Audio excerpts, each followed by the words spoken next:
अस्सलाम वालेकुम दोस्तों। आज की कहानी हैदराबाद के इलाके लियाकत कॉलोनी की है, जो हमसे मुनीब ने शेयर की है। वो दरख्शा सोसाइटी कराची के रिहायशी हैं। आइए कहानी को उन्हीं की जबानी सुनते हैं। यह आज से 15 साल पहले की बात है। मेरी उम्र उस वक्त 18 साल थी। हमारा ननिहाल लियाकत कॉलोनी हैदराबाद में है। ये लियाकत कॉलोनी बहुत पुराना इलाका है। कहते हैं तकसीम के वक्त यहां हिंदुओं के शमशान घाट था, लेकिन फिर यहां पर घर आबाद हो गए। हमारे नाना का घर इसी इलाके में था। ये 3 मंजिला घर, इसमें मेरे 2 मामू अपनी बीवी बच्चों के साथ ऊपर की मंजिल पर रहते थे और एक छोटे मामू गैर शादीशुदा थे। वो नाना नानी के साथ निचली मंजिल पर रहा करते थे। बचपन में हम जब नानी के घर छुट्टियों में जाया करते तो निचली मंजिल पर नाना नानी के इस बड़े हाल नुमा कमरे में हम सब बच्चों का बिस्तर लगा करता था, जिसकी खिड़की सहन में खुलती थी। नाना सहन में बिछे तख्त पर सोते थे। इस खिड़की से हमें नाना सोए हुए दिखते थे और ऊपरी मंजिल पर जाती सीढ़ियां भी दिखाई देती थी। मेरी अम्मी और खाला नानी के कमरे में सोती थी। इस इलाके में एक चीज मशहूर थी, जैसे कारसाज की चुड़ैल मशहूर है, वैसे ही यहां लाल पंडित मशहूर था। अक्सर लोगों ने उसको देखने का दावा किया। इस हद तक मशहूरी थी, जब बच्चों को एक दूसरे को डराना होता था तो हम यही कहते थे, लाल पंडित वहां खड़ा है, लाल पंडित आ जाएगा। अब ये सच था या झूठ, वल्लाह आलम। लेकिन एक बात थी, हमारे ननिहाल का ये घर और इस इलाके में जो घर थे, यहां आए दिन कुछ न कुछ वाकयात का सिलसिला रहता था, जिनमें बास तो संगीन नौयत के होते थे। ऐसा ही एक वाकया मेरे साथ भी पेश आया।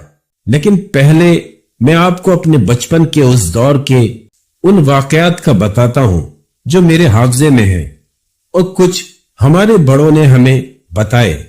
नानी के घर में दिन के किसी भी औकात में अक्सर बड़ी गंदी बदबू फैल जाती थी। जब पहले पहल मैंने उस बू को महसूस किया और सबको बताना चाहा कि बदबू आ रही है, तो नाना ने मुझे टोक दिया कि बेटा लाहौल पढ़ते हैं। फिर नाना ने मुझे और सब बच्चों को समझाया, बेटा कोई भी बदबू या खुशबू आए तो टोकना नहीं चाहिए। चीजों का गुजर हो रहा होता है, उस वक्त दुआएं पढ़नी चाहिए। इनकी ये बात तो हमने समझ ली। हम तो वहां हर साल 1 माह के लिए जाया करते थे। जो मेरे कजन यहां रहा करते थे, उनमें अदील और फैसल मेरे हम उम्र थे। हमारी आपस में बड़ी दोस्ती थी। हम जितने दिन वहां कयाम करते, सबके बिस्तर साथ लगा करते थे। एक दफा अदील ने मुझे बताया था कि उसने रात को अजीब और गरीब आवाजें सुनी थी, और फैसल का भी कहना था एक रात को वो वॉशरूम गया। उसने लाइट ऑन करके जैसे ही दरवाजा खोला, अंदर एक गहरी रंगत वाला नंग धड़ंग बच्चा था जो खड़े होकर पेशाब कर रहा था। उसने फैसल को देखकर अजीब गंदी सी आवाज निकाली और आंखों के सामने ही गायब हो गया। फैसल ने डर कर चीखें मारी। उसको कई दिन बुखार रहा। फैसल का यह वाकया सुनने के बाद मैंने तो तय कर लिया, मैं कभी ऊपर फैसल के घर में वॉशरूम नहीं जाऊंगा, और मैं गया भी नहीं। एक दफा तो दिन के वक्त हमारे मामू सहन में खड़े कुछ काम कर रहे थे। उनके कान में किसी ने जोरदार चीख मारी कि वो उछल पड़े। उनके कान में बड़ा दर्द हो गया। नाना ने पढ़कर दम किया। उससे फायदा भी हुआ, लेकिन वो अक्सर अपने कान में उंगली डालकर अपने कान को हिलाते रहते, जैसे हम में से अक्सर लोग कान में पानी जाने पर करते हैं। या तो उनको वहम हो गया था या वाकई उनके कान में मसला हो गया था। एक बात तो थी, वहां कोई भी गैर मामूली वाक़या होने के लिए रात का होना जरूरी नहीं था। वहां दिन में भी बहुत कुछ हो जाता था। हमारी अम्मी, खाला और मामू इसी माहौल में पले बढ़े। ये लोग इन चीजों के आदी थे। पहले यहाँ के मामलात बहुत खराब थे। अम्मी लोगों के बचपन में नाना ने सहन का फर्श पक्का करवाने के लिए खुदाई करवाई तो अजीब व गरीब चीजें निकली, जिसको नाना ने किसी को हाथ लगाने नहीं दिया, बल्कि किसी आमिल को बुलवाकर उन्होंने पढ़ाई करवा कर बंद करवा दिया। इसी जगह पर नाना का तख्त सहन में रखा था। लेकिन न सिर्फ इस घर में बल्कि यहाँ के बेशतर घरों में भी मामलात ऐसे ही थे। बचपन में एक दफा हम छुपन छुपाई खेल रहे थे। मैं सहन में बिछे नाना के तख्त के नीचे छुपने के लिए घुसा तो ऐसा लगा कि मैं किसी से टकराया हूं। मैंने बाकायदा किसी को महसूस किया। उस वक्त तो मैं डर कर फौरन बाहर निकल आया, लेकिन उसके बाद मैंने महसूस किया जब मैं भाग रहा या खेल रहा होता हूं तो गैर महसूस तौर पर कोई धक्का दे देता है। लेकिन मैं किसी से कह भी ना पाया कि उसी शाम एक और वाकया हुआ। उस वक्त मगरिब हो चुकी थी, अंधेरा फैल चुका था। तीसरी मंजिल पर अदील का घर था। मैं उसको बुलाने ऊपर गया तो वो नहा रहा था। मैं उसका इंतजार करने बैठ गया। मोमानी बावर्ची खाने में रोटी पका रही थी। मैं अदील के इंतजार में खड़ा था। मैंने देखा फैसल तेजी से जीने से भागता हुआ ऊपर आ रहा है।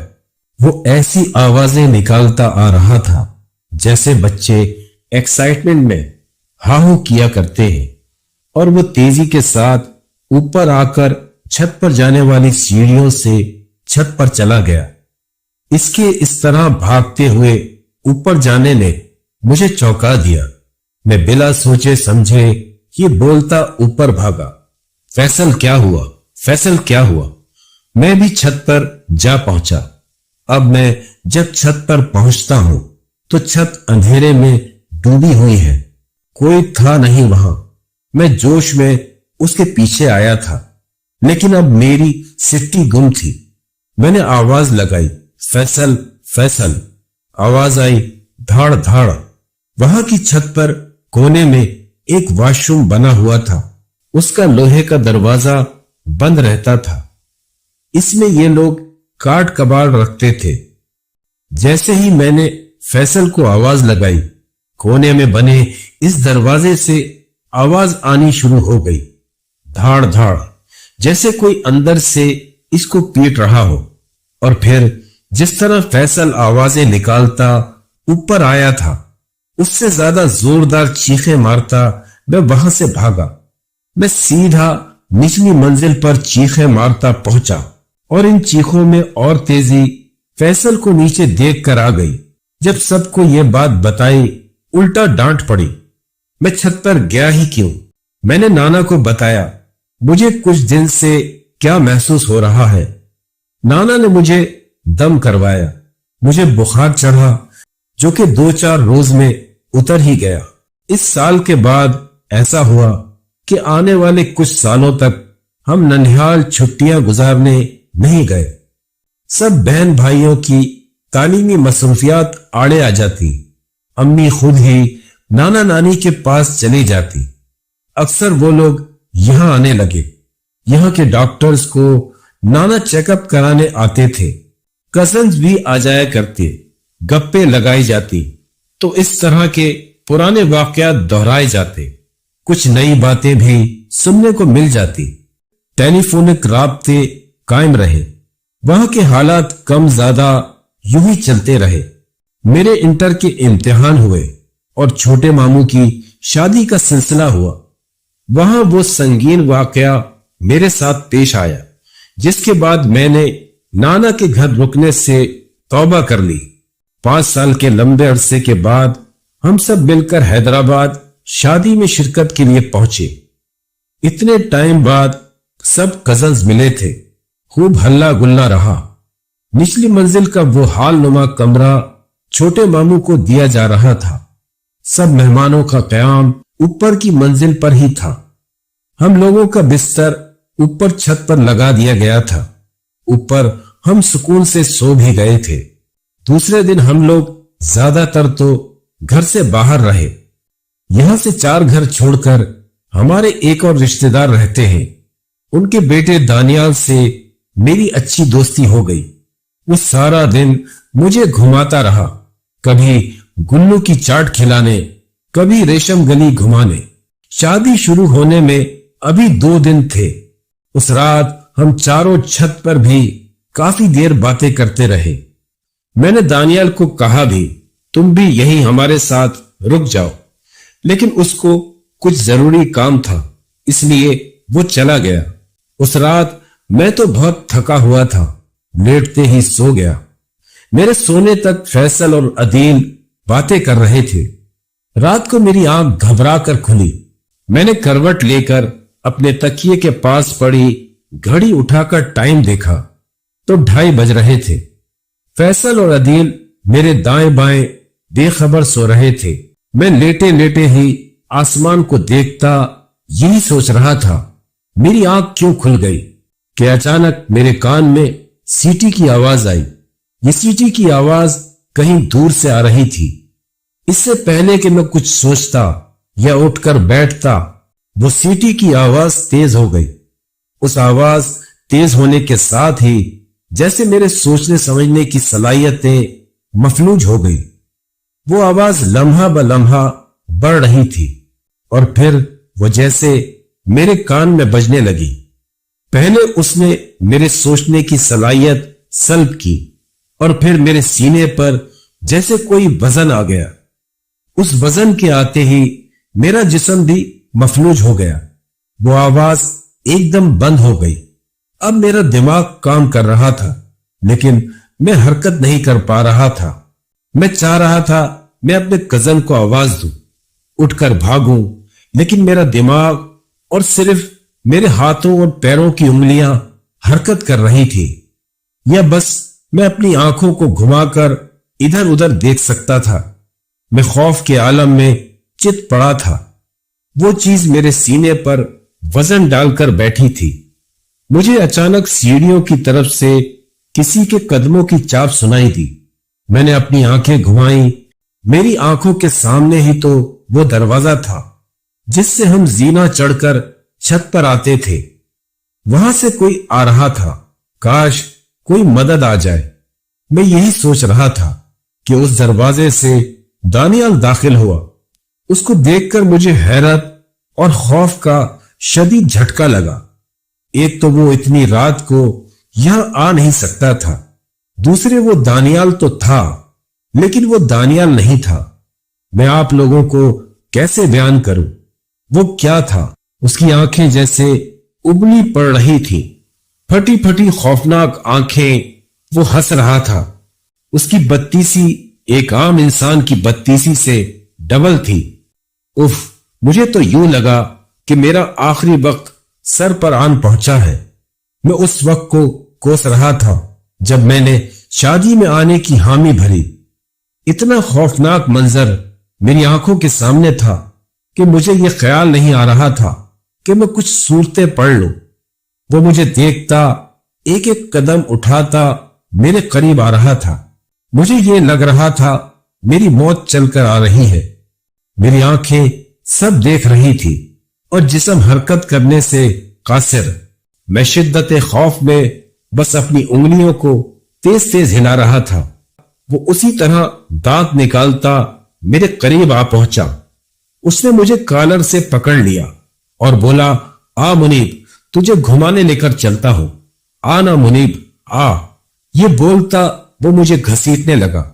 मुझे तो अपनी मौत सामने दिख रही थी।